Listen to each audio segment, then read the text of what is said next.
Hiç düşündün mü? Neden Arcane gibi bir Valorant dizisi çıkmıyor? Valorant'ın bu yıl çıkması gereken filmine ne oldu? Riot Ray için etkinlikler düzenleyip milyarlarca dolar harcarken 3 dakikalık bir Valorant animasyonu için neden bizi aylarca bekletiyor? Bu arada yanlış duymadınız. Evet, milyarlarca dolar. Bugün burada paradan tutun Valorant'a verdikleri değere kadar her şeyi konuşacağız ve bu sorunun cevabını arayacağız. Valorant'ın hikayesindeki açıklar nasıl telafi edilebilir ve Valorant'ın filmi nasıl olacak? Ve bundan 5-6 sene sonra Valorant'ın dizisi çıkarsa nasıl olacak? Ardından Valorant'ın filmiyle Arkane'in bütçelerini kıyaslayıp göz kararı tahminlerde bulunacağız. Bugün burada önemli şeyler konuşacağız. Hazırsanız başlayalım.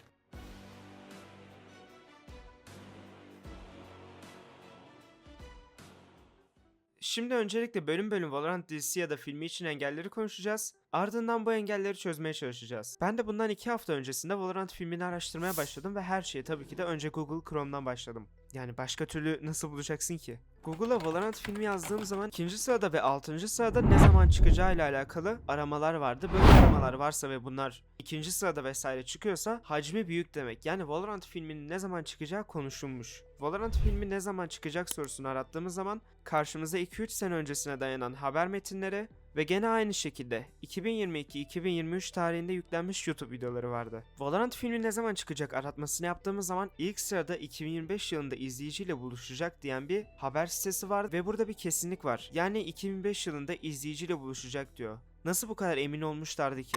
Valorant filmi 2025'te sinemalara geliyor. Fragman tarihi. Başlık da site kadar özgüvenliydi ve bu özgüvenlerinin nereden geldiğini çözmem lazım. Nasıl bu kadar emin konuşabilirler? Kaynakçaları neler? Siteyi biraz daha incelediğimiz zaman sitede hayaller gerçek oldu. Arcane gibi bir dizi geliyor. Biliyorsunuz Riot Games daha önce Arcane diye bir dizi yaptı vesaire vesaire diyerek konuları uzatıyorlar. Klasik şeyler. Ve Valorant filmi hakkında detaylar veriyorlar. En son aşağı indiğimizde fragman tarihi ve çıkış tarihini alıyoruz. Burası gerçekten çok önemli. Adamlar fragman tarihinin ne zaman çıkacağını gününe kadar söylemiş. Gününü bildiğiniz zaman saatini de biliyorsunuz. Çünkü biliyorsunuz Riot Games sürekli aynı saatlerde video yüklüyor. Yani 2022'de bu haberleri okuyan birisi Valorant fragmanının ne zaman çıkacağının saatine kadar biliyor. Ben de bu kadar emin konuştukları için kaynakçalarını araştırmaya başladım. Kaynakçaları Kingston Laboratory adında bir Twitter sayfası. Artık yeni ismiyle X. Peki neden bu kadar güveniyorlar? Neden onlarca YouTuber? Neden 20'den fazla haber sayfası bir Twitter sayfasının tweetiyle bu kadar haber yapıyor? Söylediklerine göre bu Twitter sayfasının paylaştığı hiçbir şey daha önce yanlış çıkmamış.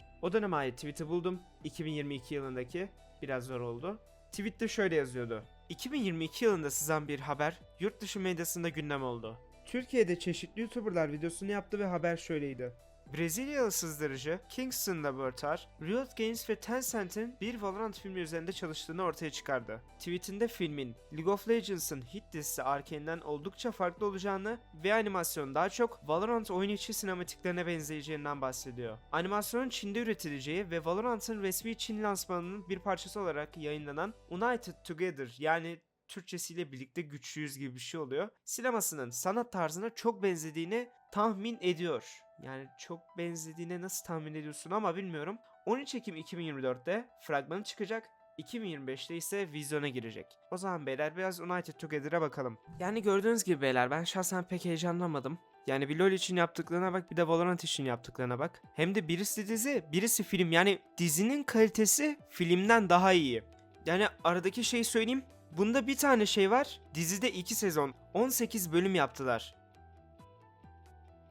Hayır bir de dizinin kalitesi filmden iyi. Arkadaşlar bu saçmalık. Yani ikisi de senin oyunun verdiğin değer. Yani bu ne oğlum ya. Şimdi diyebilirsiniz abi ne var bunda işte ben sevdim falan. Ama bakın arkadaşlar olay şurada bu. Olay yok işte Sage'in yüzü gözü değil. Dizinin kalitesi filmden daha iyi. Ve ikisi de senin oyunun Riot. Yani dizide kaç bölüm yaptılar? 18 bölüm falan yaptılar oğlum. Ve bu bir film. Yani dünya üzerinde hiçbir dizinin kalitesi filmden daha iyi değildir. Çünkü bilirsiniz dizide 12, 18 ya da 24 bölüm yaparsın. Film bir tanedir. İşte bunu kıran bir The Boys vardı.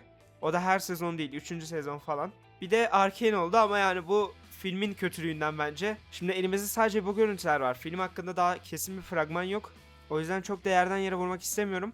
Peki fragman neden çıkmadı? Ben onun da cevabını buldum ve bunu teker teker konuşacağız. Ve çözümlerini de bulacağız. Fragmanın çıkmamasının sebebi aslında Valorant'ın hikayesine dayanıyor. Çünkü tam bir hikayemiz yok. Filmin çıkmasına olan engellere ve bu engellerin çözümüne ardından da filmin çıktığı zaman nasıl bir görüntü yakalayacağına, nasıl bir senaryoyla karşı karşıya olacağımıza Hepsine bir cevap bulmaya çalışacağım. İlk engelimizden başlayıp bu engeli cevaplıyorum. Yani resmen size Riot'un burada yaptığı, şu an Riot'taki ofisteki Japon Çinli adamlar çalışıyor. Böyle engeller var, nasıl çözebiliriz? Şu an burada 1000 aboneli YouTuber tüm bu engelleri tespit edip hepsine çözüm buldu. Yani yani Riot falan para falan vermen lazım. Yani Riot'un senaristlerinin tespit edip çözümler bulduğu engellere ben çözüm buldum. Hazırsanız ilk engelimizle başlayalım.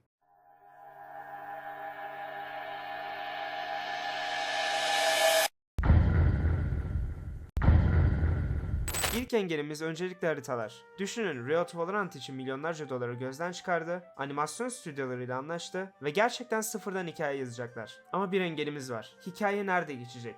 Arcane örneğinden gidelim. LoL karakterleri Zaun ve Piltover gibi şehirlerden repliklerinde bahsediyorlar. Heimerdinger, Piltover'da bilim adamı diye geçiyor. Jinx ise Zaun ve kendisi hakkında bilgiler veriyor. Ve seneler önce 2009'da LoL oynayan birisi acaba bu Zaun ve Piltover neresi diye düşünebiliyor. Bu ekranda gördüğünüz video Statera'nın 9 sene önce çektiği sağlam LoL'cular arasında ikonik bir videodur. LoL'de 9 yıl öncesinden tahminler yürütülebiliyorken peki ya Valorant'ta?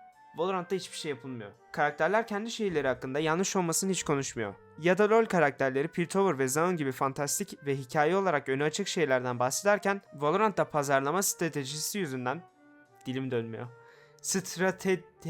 Ondan yüzünden Meksika, Tokyo gibi gerçek şehirlerden bahsediliyor. Ve bu da gerçekten büyük sıkıntılar doğuruyor. Ama iyi yanlarından bahsedecek olursak, eğer gerçek dünyaları fantastik kurguyla birleştirebilirlerse gerçekten harika olur. Bu arada bu pazarlama stratejisi derken şeyden bahsediyorum. Hani işte o Türk karakter geliyormuş, oynayalım bunu falan. Yani anladınız, bu gerçekten işe yarıyor bu arada. Onun da özetini geçmek gerekirse piyasada CS gibi bir tekel var. Bu tekeli aşmaları lazım. İşte Türkiye diyorlar ki senin ülkenden karakter var. Alman'a diyorlar ki senin ülkenden karakter var. Böyle dikkat çekiyorlar. Biz devam edelim hikayeye. Ben metne geri dönüyorum. Ve bu da gerçekten büyük sıkıntılar doğuruyor. Ama iyi yanlarından bahsedecek olursak, eğer gerçek dünyaları fantastik kurguyla birleştirebilirlerse gerçekten çok güzel olur. Düşünsenize, İstanbul'a gelip Fade'i arıyorlar. İkonik caddelerden geçip şu turistler için olan kervansaray benzeri otellerde kalıyorlar ve bunu doğru ve güzel bir şekilde yapabilirlerse gerçekten müthiş olur.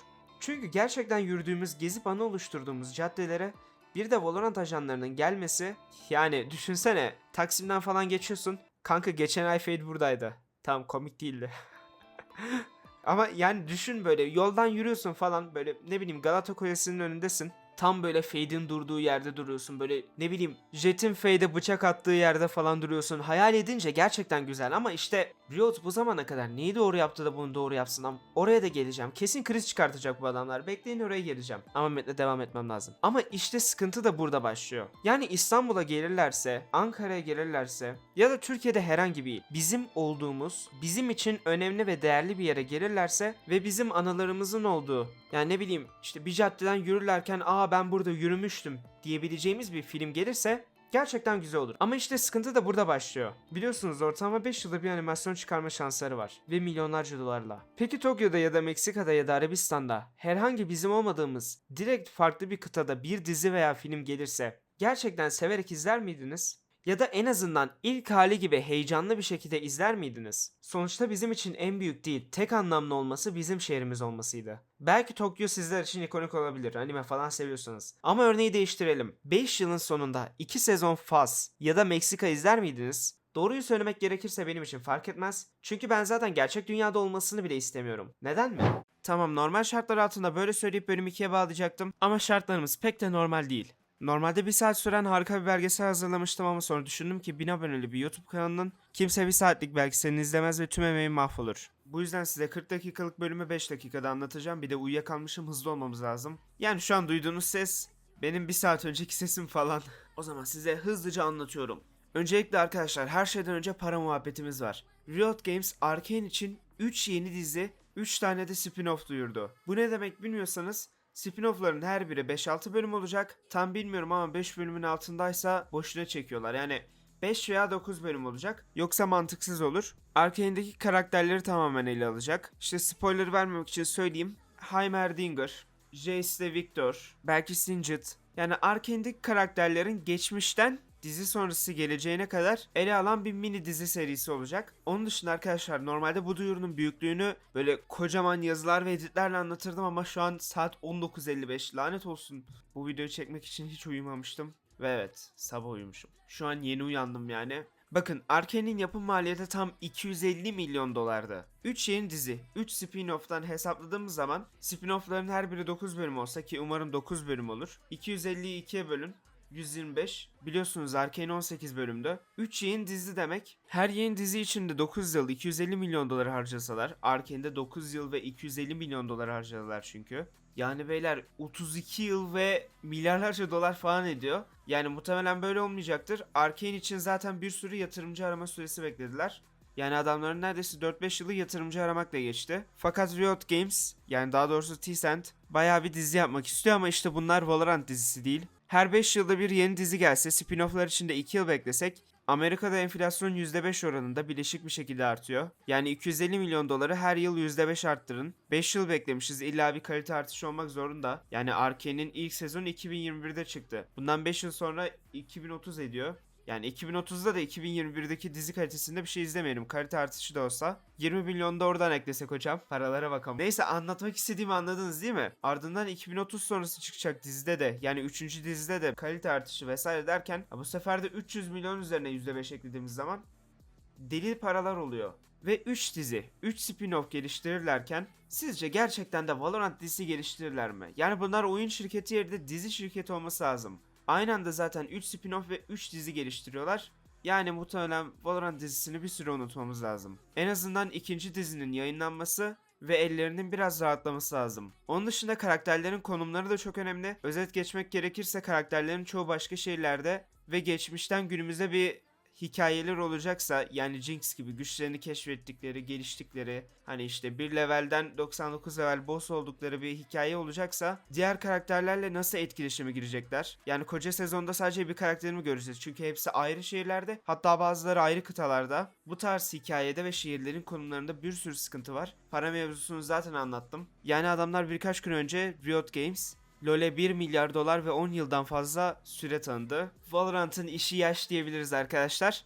3 dizi, 3 spin-off ve 1,5 milyar dolar bütçeyle bunları geliştirirken bir yandan da Valorant dizisi geliştirirlerse yani şapka çıkartır. Tebrik ederim artık. Ne diyeyim ama. Ama siz önce bir Valorant'a düzgün güncelleme getirin, tamam mı? Bu arada bu arkadaşlar Valorant'ı gömme videosu değil. Neden bizde yok videosu? Yani diğer YouTuber'lar gibi zaten kaldırılmış haritaların geri gelmesine sevinebilirdim. Siz de o abi çok iyi güncelleme falan diyebilirdiniz. Yani bu ne oğlum, koyun mu gidiyorsunuz ama? Yani resmen taş geçiyorlar beyler, bu ne ama? O zaman hepinizi seviyorum. Abi 9.30'da video yüklüyorum ya. Oğlum onu bunu geç. 8'de uyandım lan. Akşam 8'de uyandım. Akşam 19.50'de mi 19.40'da mı ne uyandım? Sesim kötü geldiyse beyler pardon. Bu benim uzun bir aradan sonra ilk dublajım. Yani fark ettiyseniz editler iyi olmuştur ama seslendirmem biraz geride kalmış olabilir editlere göre. Hepinizi seviyorum.